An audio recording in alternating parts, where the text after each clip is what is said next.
ಶ್ರಾವಣ ಮಾಸ ಪ್ರಾರಂಭ ಆಯಿತು ಅಂತಂದರೆ ವಿಶೇಷವಾಗಿರುವಂತಹ ಪೂಜೆ ಪುನಸ್ಕಾರಗಳು ತುಂಬ ಪೂಜೆಗಳು ಬರ್ತಾರೆ ನೋಡಿ. ಈಗ ಒಂದು ನಮಗೆಲ್ಲ ಈಗ ಹಬ್ಬಗಳ ಒಂದು ಪ್ರಾರಂಭ ಅಂತಲೂ ಕೂಡ ನಾವು ಹೇಳ್ಬೋದು. ಯಾಕಂದರೆ ಈಗ ಯಾವಾಗ ನಮಗೆ ನಾಗರ ಚತುರ್ಥಿಯಿಂದ ಪ್ರಾರಂಭ ಆಗುತ್ತೆ. ನಾಗರ ಚತುರ್ಥಿ ಆಗುವಂಥದ್ದು ಅಥವಾ ನಾಗರ ಪಂಚಮಿ ಮಾಡ್ಕೊಳ್ಳುವಂಥದ್ದು, ಕೃಷ್ಣಾಷ್ಟಮಿ ಮಾಡ್ಕೊಳ್ಳುವಂಥದ್ದು, ಮುಂದೆ ದೀಪಾವಳಿ ಹಬ್ಬ ಅಥವಾ ಗಣೇಶ ಚತುರ್ಥಿ ಬರುತ್ತೆ.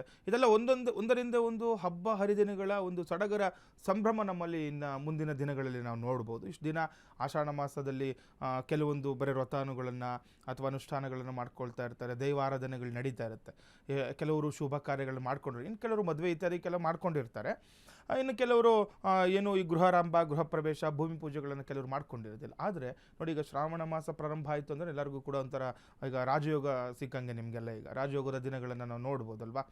ಹಾಗಾಗಿ ಈ ಶ್ರಾವಣ ಮಾಸದ ಬರುವಂತಹ ಮೊದಲ ಹಬ್ಬ ಅಂತಲೂ ಕೂಡ ನಾವು ಇದನ್ನು ಹೇಳ್ಬೋದು. ತುಂಬ ಜನ ಈಗೇನಾಗುತ್ತೆ, ನಮ್ಮ ಕರ್ನಾಟಕ ಭಾಗದಲ್ಲಿ ನಾಗರ ಪಂಚಮಿ ಅಂತ ನಾವು ಇದನ್ನು ಆಚರಣೆಯನ್ನು ಮಾಡ್ತಾ ಇದ್ದೀವಿ. ಇದನ್ನ ಕೆಲವೊಂದು ಈಗ ಆಂಧ್ರ ಕಡೆ ಹೋದರೆ ನಮಗೆ ನಾಗಲ ಚೌತಿ ಅಂತ ಹೇಳ್ತಾರೆ ಅವರು. ನಾಗರ ಚೌತಿ ಅಥವಾ ನಾಗಚೌತಿ ಅಂತ ಹೇಳುವಂಥದ್ದು ಇದು ಭಾನುವಾರ ಬಂದಿರುವಂಥದ್ದು. ಯಾಕಂದರೆ ಆ ಚತುರ್ಥಿ ದಿನ ನೋಡಿ, 16ನೇ ತಾರೀಕು ಆಗಸ್ಟ್ 16 ಶುಕ್ಲ ಚೌತಿ ಅಂತ ನಾವು ಹೇಳ್ತೀವಿ. ಯಾಕಂದರೆ ನೋಡಿ, ಇದು ನಮಗೆ ಶ್ರಾವಣ ಮಾಸ ಶುಕ್ಲ ಪಕ್ಷದಲ್ಲಿ ಯಾವತ್ತೂ ನಮಗೆ ಚತುರ್ಥಿ ಬರುತ್ತೆ, ಇದನ್ನು ನಾವು ನಾಗರ ಚೌತಿ ಅಂತ ಕರಿತೀವಿ. ಇನ್ನು ಶುಕ್ಲ ಪಂಚಮಿ ಅಂತ ನೋಡಿ, ಈಗ ಶ್ರಾವಣ ಮಾಸ ಶುಕ್ಲ ಪಂಚಮಿ ದಿನವನ್ನು ನಾವು ಸೋಮವಾರ ಬಂದಿರುವಂಥದ್ದು. ಈ ವರ್ಷ ನಮಗೆ 17ನೇ ತಾರೀಕು ಶುಕ್ಲ ಪಂಚಮಿ ಬಂದಿದೆ. ಅಂದರೆ ಸೋಮವಾರ ದಿನ ನಮಗೆ ನಾಗರ ಪಂಚಮಿಯನ್ನು ನಾವು ಆಚರಣೆಯನ್ನು ಮಾಡ್ಬೋದು.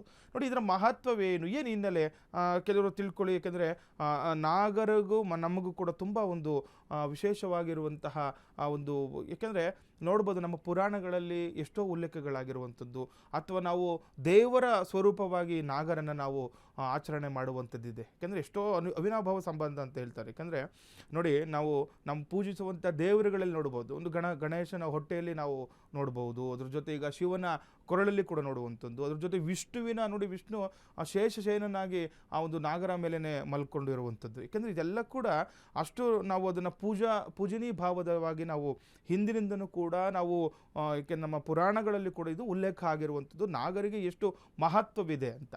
ಹಾಗಾಗಿ ಈ ನಾಗರ ಚೌತಿ ಆಚರಣೆಯ ಫಲ ಏನು ಅಂಥದ್ದನ್ನು ನಾವು ತಿಳ್ಕೊಳ್ಬೇಕಾಗುತ್ತೆ. ಸಾಮಾನ್ಯವಾಗಿ ತುಂಬ ಜನ ನಮ್ಮ ವಂಶ ಪಾರಂಪರ್ಯವಾಗಿ ಇದನ್ನು ಕೆಲವರು ಅವರ ಒಂದು ಹೊಲ ಗದ್ದೆಗಳಲ್ಲಿ ಅಥವಾ ಅವ್ರಿಗೆ ಕೆಲವೊಂದು ಸ್ಥಳ ಅಂತ ಇರುತ್ತೆ, ಅಲ್ಲಿ ಅವರು ವರ್ಷ ಮಾಡ್ಕೊಂಡು ಬಂದಿರ್ತಾರೆ. ಈ ನಾಗರ ಅಲ್ಲಿ ಹೋಗಿ ಹುತ್ತಕ್ಕೆ ಹಾಲೆರೆಯುವಂಥದ್ದು, ಅಲ್ಲಿ ಪೂಜೆ ಮಾಡುವಂಥದ್ದು, ಕೆಲವೊಂದು ಪ್ರಸಾದಗಳನ್ನು ಅಲ್ಲಿ ಇಡುವಂಥದ್ದು, ತುಂಬ ವಿಶೇಷವಾಗಿ ಎಳ್ಳುಂಡೆ, ಕಡಲೆಬೇಳೆ ನೆನೆ ಹಾಕಿ ಅದು ಕೆಲವೊಂದು ಪ್ರಸಾದಗಳನ್ನು ಮಾಡುವಂಥದ್ದು, ಅಲ್ಲಿ ಸ್ವೀಕಾರ ಮಾಡುವಂಥದ್ದು ಮಾಡ್ತಾ ಇರ್ತಾರೆ. ನಮ್ಮ ವಂಶಾಚಾರವಾಗಿ ಇದನ್ನು ನಡೆಸ್ಕೊಂಡು ಬರ್ತಾ ಇದ್ದೀವಲ್ಲ, ಇದಕ್ಕೆ ಏನು ನಮಗೆ ಫಲ ಅನ್ನೋವಂಥದ್ದು ನಾವು ತಿಳ್ಕೊಳ್ಬೇಕಾಗುತ್ತೆ. ಸಾಮಾನ್ಯವಾಗಿ ನಾಗರ ಅಂತ ನಾವು ನೋಡಿದಾಗ ಏನಾದರೂ ನಾಗದೋಷ ಇದ್ದರೆ ಪರಿಹಾರ ಆಗುತ್ತೆ ಅಂತ ಹೇಳ್ತಾರೆ ತುಂಬ ಜನ. ಈ ನಾಗದೋಷ ಇದ್ದರೆ ಏನು ಸಮಸ್ಯೆಗಳು ಬರುತ್ತೆ ನೋಡಿ, ಮೊದಲನೇದಾಗಿ ಚರ್ಮ ರೋಗವನ್ನು ನಿವಾರಣೆ ಮಾಡುತ್ತೆ ಅಂತ ಹೇಳ್ತೀವಿ. ತುಂಬ ಜನ ನೋಡ್ಬೋದು, ಈ ಏನಾದರೂ ಈ ಒಂದು ದೇಹದಲ್ಲಿ ಒಂಥರ ಪರೆ ಬಿಡೋ ಥರ ಅಥವಾ ಚರ್ಮ ಸಮಸ್ಯೆಗಳು ತುಂಬ ಬರ್ತಾ ಇದ್ದರೆ ನಾಗದೋಷ ಆಗಿದೆ, ನಿಮಗೆ ಪರಿಹಾರ ಮಾಡ್ಕೊಳ್ಳಿ ಅಂತಾರೆ. ಎಷ್ಟೋ ಹಾಸ್ಪಿಟಲ್ಗೆ ಹೋದ್ರೂ ಕೂಡ ಆಗ್ತಾ ಇರೋದಿಲ್ಲ, ಅದೊಂಥರ ದೇಹದಲ್ಲಿ ಪರೆ ಬಿಟ್ಟೋ ರೀತಿ ಆಗ್ತಾ ಇರುತ್ತೆ. ನಾಗರಾವ್ ಯಾವ ರೀತಿ ಪರೆ ಬಿಡುತ್ತಲ್ವ, ಅದೇ ರೀತಿಯೇ ನಮ್ಮ ದೇಹದಲ್ಲಿ ಕೂಡ ಸಮಸ್ಯೆಗಳಾಗ್ತಿರುತ್ತೆ. ಬೇರೆ ಎಷ್ಟೋ ಈ ವೈದ್ಯಕೀಯದಲ್ಲಿ ಅದನ್ನು ಪರಿಹಾರ ಮಾಡದೇ ಇರುವಂತಹ ಚರ್ಮ ರೋಗಗಳನ್ನು ಈ ನಾಗದೋಷ ಪರಿಹಾರ ಮಾಡಿಕೊಂಡ್ರೆ ನಿಮಗೆ ನಿವಾರಣೆ ಆಗುವಂಥದ್ದು ನಾವು ಎಷ್ಟೋ ಜನ ನೋಡಿರ್ತೀವಲ್ವ. ಅದೇ ರೀತಿ ಚರ್ಮ ರೋಗಗಳು ಏನೇ ಇದ್ರೂ ಕೂಡ ನಮಗೆ ಈ ನಾಗರ ಪಂಚಮಿ ಆಚರಣೆಯಿಂದ ನಮಗೆ ನಿವಾರಣೆ ಆಗುವಂಥದ್ದಾಗುತ್ತೆ. ಇದ್ರ ಜೊತೆ ದೃಷ್ಟಿದೋಷ ಅಂತಲೂ ಕೂಡ ಹೇಳ್ತಾರೆ ನೋಡಿ. ತುಂಬ ಜನಕ್ಕೆ ಈ ಕಣ್ಣು ದೃಷ್ಟಿದೋಷ ಬರುವಂಥದ್ದು, ಕಣ್ಣು ದೃಷ್ಟಿ ಚೆನ್ನಾಗಿ ಕಾಣದಲ್ಲಿ ಇರುವಂಥದ್ದು, ಚಿಕ್ಕ ವಯಸ್ಸಲ್ಲಿ ಮಕ್ಕಳಿಗೆ ನೋಡಿ ಏನು ಕಣ್ಣು ಮಂಜಾಗಿ ಕಾಣಿಸುವಂಥದ್ದು, ಇದು ಏನಾಗುತ್ತೆ ಅಂತಂದರೆ ಪೂರ್ವಜನ್ಮದ ಸುಕೃತ ಅಂತಲೂ ಕೂಡ ಹೇಳ್ತೀವಿ ನೋಡಿ. ಯಾವಾಗ ನಾವು ನಾಗರ ಆರಾಧನೆ ಮಾಡ್ಕೊಳ್ತೀವಿ, ಪಿತೃದೋಷಗಳು ಪರಿಹಾರ ಆಗುತ್ತೆ ಅಂತ ಹೇಳ್ತಾರೆ. ಇದ್ರ ಜೊತೆ ನಮಗೆ ಈಗ ಯಾಕಂದರೆ ಏನೇ ದೃಷ್ಟಿ ದೋಷಗಳಿದ್ರೂ ಕೂಡ ನಮಗೆ ನಿವಾರಣೆ ಆಗುವಂಥದ್ದಾಗುತ್ತೆ ಈ ನಾಗರ ಚೌತಿ ಅಥವಾ ಪಂಚಮಿಯ ಆರಾಧನೆ ಕ್ರಮವನ್ನು ಕೂಡ ನಾನು ತಿಳಿಸ್ಕೊಡ್ತೀನಿ. ಮತ್ತು ಇನ್ನು ಕೆಲವರು ಈ ಸಂತಾನಕ್ಕೋಸ್ಕರ ನೋಡ್ತಾ ಇರ್ತಾರೆ. ತುಂಬ ಜನ ನೋಡ್ಬೋದು, ಸಂತಾನ ಆಗಿಲ್ಲ ಅಂತಂದರೆ ಏನೋ ಸಮಸ್ಯೆ ಇದೆ, ನಾಗದೋಷ ಇದೆ ನಿಮಗೆ ಅಂತ ಹೇಳ್ತಾರೆ. ಅಥವಾ ಏನಾದರೂ ಈ ಕವಡೆಶಾಸ್ತ್ರ ಮುಖಾಂತರವಾಗಿನೋ ಅಥವಾ ಏನಾದರೂ ಯಾರಾದರೂ ಈ ಹಾವುಗಳನ್ನು ಹೊಡೆದಿರುವಂಥದ್ದು, ಹಿರಿಯರಿಂದ ಏನಾದರೂ ಹಾನಿ ಆಗಿರುವಂಥದ್ದು, ಮರಣ ಹೊಂದಿರುವಂಥದ್ದು, ಈ ರೀತಿ ಏನಾದರೂ ಹಾವುಗಳಿಗೆ ಮಾಡಿದರೆ ಒಂದು ಕುಟುಂಬ ಬೆಳವಣಿಗೆ ಕಾಣಲ್ಲ ಅಂತ ಹೇಳ್ತಾರೆ. ಏಕೆ ಎಷ್ಟೋ ಜನ ನೋಡ್ಬೋದು, ಈಗ ಹುತ್ತವನ್ನು ಹೊಡೆದಾಕಿ ಮನೆ ಕಟ್ಕೊಂಡಿರ್ತಾರೆ, ಅಥವಾ ಏನೋ ಸಮಸ್ಯೆ ಆಗಿರುತ್ತೆ, ಅಥವಾ ಏನೋ ಕೆಲಸ ಮಾಡ್ಬೇಕಾದ್ರೆ ಹಾವನ್ನು ನೋಡಿ, ಏಕೆಂದರೆ ಯಾರೇ ಆಗಲಿ ಏನೇ ಪೂಜೆ ಮಾಡಿದ್ರು ಕೂಡ ಕಣ್ಮುಂದೆ ಬಂದಾಗ ಅದು ಒಂದು ಭಯ ಅನ್ನುವಂಥದ್ದು ಇರುತ್ತೆ.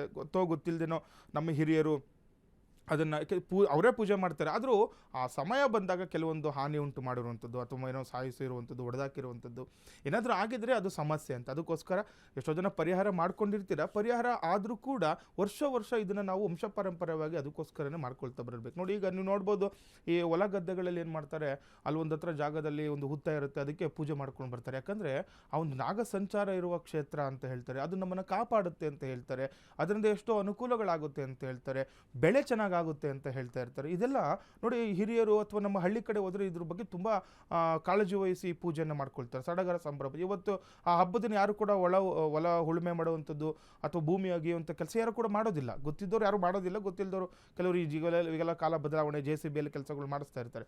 ಆದರೆ ಆ ದಿನ ಯಾಕೆಂದರೆ ಭೂಮಿಗೂ ಕೂಡ ಅಷ್ಟೇ ನಾವು ಒಂದು ಮಹತ್ವ ಇದೆ ಅಂತ ಹೇಳ್ತಾರೆ. ಭೂಮಿ ಪೂಜೆ ಮಾಡುವಂಥದ್ದು, ಆ ಒಂದು ಸ್ಥಳದಲ್ಲಿ ಬೆಳೆ ಚೆನ್ನಾಗಾಗಲಿ ಅಂತ ಪೂಜೆ ಆರಾಧನೆಗಳನ್ನು ಮಾಡ್ಕೊಳ್ತಾ ಇರ್ತಾರೆ.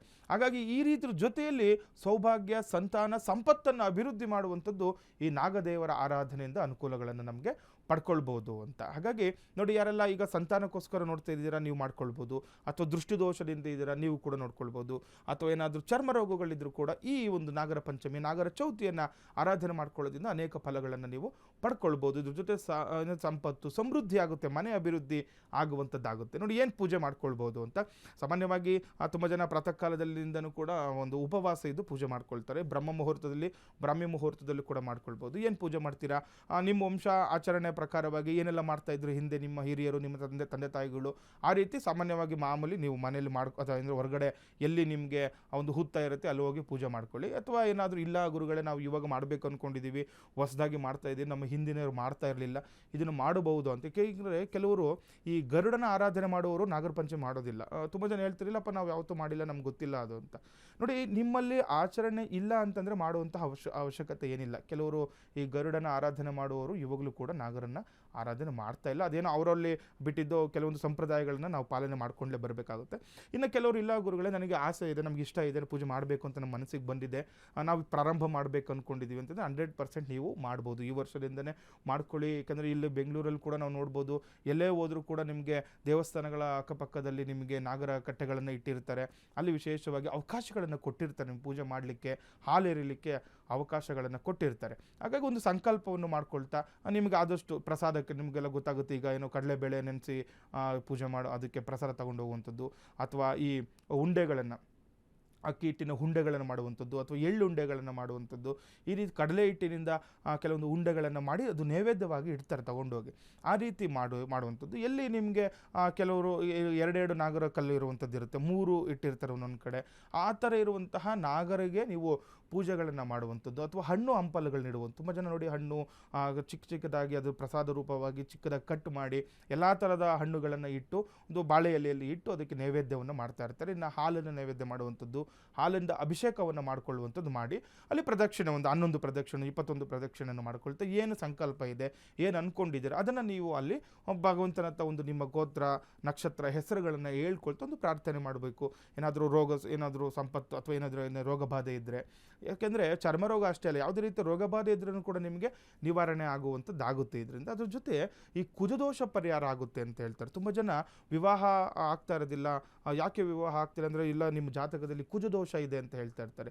ಹಾಗಾಗಿ ಈ ದಿನ ನಾಗರ ಪಂಚಮಿ ದಿನ ನೋಡಿ, ಸೋಮವಾರ ನಾಗರ ಪಂಚಮಿ ಇದೆ, ನಾಗರ ಚೌತಿ ಭಾನುವಾರ ಇದೆ. ನೀವು 2 ದಿನದಲ್ಲಿ ಯಾವ ದಿನನಾದರೂ ಮಾಡ್ಕೊಳ್ಬೋದು. ಇಂಥದ್ದೇ ಇದು ಒಳ್ಳೆಯದು, ಇದು ಕೆಟ್ಟದ್ದು, ಅದು ಮಾಡಬೇಕು ಮಾಡಬಾರ್ದು ಅಂತ ಏನಿಲ್ಲ. ನಾಗರ ಪಂಚಮಿ ಏನು ಆಚರಣೆ ಮಾಡ್ತಿದ್ರೆ ಅದು ಪಂಚಮಿ ದಿನ ಸೋಮವಾರನೇ ಮಾಡಿ. ಇಲ್ಲ ಏನಾದರೂ ಚೌತಿನೂ ಕೂಡ ನಾವು ಆಚರಣೆ ಮಾಡ್ತಿದ್ವಿ ಅಂದರೆ ಅದರ ಅಡ್ಡಿ ಏನಿಲ್ಲ, ಅದು ಹಬ್ಬದ ದಿನ ಮಾಡ್ಬೋದು. ಈಗ ಭಾನುವಾರನೂ ಕೂಡ ನೀವು ಸೇಮ್ ಇದೇ ಥರ ಪೂಜೆಗಳನ್ನು ಪ್ರಾತಃ ಕಾಲದಲ್ಲಿ ಮಾಡ್ಕೊಳ್ಳುವಂಥದ್ದು ಮಾಡ್ಕೊಳ್ಳಿ. ಮಾಡಿ ತದನಂತರ ಪ್ರಸಾದವನ್ನು ಏನು ನೈವೇದ್ಯ ಮಾಡಿರ್ತೀರ ಅದನ್ನು ಮನೆಯವ್ರಿಗೆಲ್ಲ ತೊಗೊಂಡು ಬಂದು, ಯಾಕೆಂದರೆ ಯಾರೋ ಹೆಣ್ಮಕ್ಳು ಹೋಗಿರ್ತೀರ, ತುಂಬ ಜನ ಗಂಡು ಮಕ್ಕಳು ಇದ್ರ ಬಗ್ಗೆ ತಲೆ ಕೆಡ್ಸ್ಕೊಂಡಿರೋದಿಲ್ಲ. ಯಾಕೆಂದರೆ ಹೆಣ್ಮಕ್ಳೇ ಮಾಡಬೇಕು ಕೆಲವೊಂದು ಪೂಜೆಗಳನ್ನು. ಹಾಗಾಗಿ ಗಂಡು ಮಕ್ಕಳು ಕೂಡ ಮಾಡ್ಬೋದು, ಮಾಡಬಾರ್ದು ಅಂತ ಏನಿಲ್ಲ. ಏನೋ ಕೆಲಸ ಕಾರ್ಯಗಳ ನಿಮಿತ್ತವಾಗಿ ಹೊರಗಡೆ ಹೋಗಿರ್ತಾರೆ, ನೀವು ಹೋಗಿ ಬೆಳಗ್ಗೆ ಪ್ರಾತಃ ಕಾಲದಲ್ಲಿ ಅಕ್ಕಪಕ್ಕದ ದೇವಸ್ಥಾನಗಳೇ ಆಗ್ಬೋದು, ನಿಮ್ಮ ಗ್ರಾಮದಲ್ಲಿರುವಂತಹ ನಾಗರ ಕಲ್ಲಿಗೆ ವಿಶೇಷವಾಗಿ ಪೂಜೆಗಳನ್ನು, ದೀಪಾರಾಧನೆಗಳನ್ನು ಮಾಡಿ, ನೈವೇದ್ಯವನ್ನು ಮಾಡಿ, ಪ್ರಸಾದವನ್ನು ತಗೊಂಡು ಬಂದು ಎಲ್ಲರೂ ಕೂಡ ತಗೊಳ್ಳಿ. ಅಷ್ಟೈಶ್ವರ್ಯ ಪ್ರಾಪ್ತಿಯಾಗುತ್ತೆ. ಇದು ಬರೀ ಏನೋ ಚರ್ಮ ರೋಗ, ಕಣ್ಣಿನ ಸಮಸ್ಯೆ, ನಾಗರದು ಅಷ್ಟೇ ಅಲ್ಲ, ನಿಮಗೆ ಸಮೃದ್ಧಿ ಆಗುತ್ತೆ ಮನೆ ಅಂತ ಹೇಳ್ತಾ ಇದೆ. ಸುಖ ಶಾಂತಿ ನೆಮ್ಮದಿ ಸಿಗುವಂಥದ್ದು ಯಾವಾಗ ನಾಗರ ನಮಗೆ ಅನುಗ್ರಹ ಆಗುತ್ತೆ. ಯಾಕಂದರೆ ನಾಗರ ಕೂಡ ನಮಗೆ ದೇವರ ಸಮಾನನೇ. ಯಾಕಂದರೆ ಎಲ್ಲ ಒಂದು ಪುರಾಣಗಳಲ್ಲಿ ನಾವು ಕಲಿಯುಗ ದ್ವಾಪರ ಯುಗ ಎಲ್ಲ ಯುಗದಲ್ಲಿ ಕೂಡ ರಾಮನಿಗೆ ಲಕ್ಷ್ಮಣನಾಗಿ ಬಂದರು ಅಂತ ಹೇಳ್ತಾರೆ. ಈ ರೀತಿ ಎಲ್ಲರಿಗೂ ಕೃಷ್ಣನಿಗೂ ಕೂಡ ಬಲರಾಮನಾಗಿ ಬಂದರು ಅಂತ ಹೇಳ್ತಾರೆ. ಹಾಗಾಗಿ ಎಲ್ಲ ಒಂದು ಯುಗದಲ್ಲಿ ಕೂಡ ಈ ನಾಗರ ಒಂದು ಮಹತ್ವ ಒಂದು ಇರುವಂಥದ್ದಾಗಿರುತ್ತೆ. ಹಾಗಾಗಿ ಅವರ ಆಶೀರ್ವಾದದಿಂದ ನಮಗೆ ಅನೇಕ ಫಲಗಳು, ಸಮೃದ್ಧಿ, ಮನೆ ಅಭಿವೃದ್ಧಿ ಆಗುವಂಥದ್ದು, ಕೆಲಸ ಕಾರ್ಯಗಳ ಅಭಿವೃದ್ಧಿ ಆಗುವಂಥದ್ದು, ನೀವು ಅಂದ್ಕೊಂಡಂತಹ ಈ ವರ್ಷ ಏನೆಲ್ಲ ಅಂದ್ಕೊಂಡಿರ್ತೀರ ಎಲ್ಲ ಕೆಲಸ ಕಾರ್ಯಗಳು ನಿಮಗೆ ಸುಭೀಕ್ಷ ಆಗುವಂಥದ್ದಾಗುತ್ತೆ. ಲೋಕ ಸಮಸ್ತ ಸುಖಿನೋ ಭವಂತು, ಸಮಸ್ತ ಸನ್ಮಂಗಳಾನಿ ಭವಂತು. ಶ್ರೀಮತೇ ರಾಮ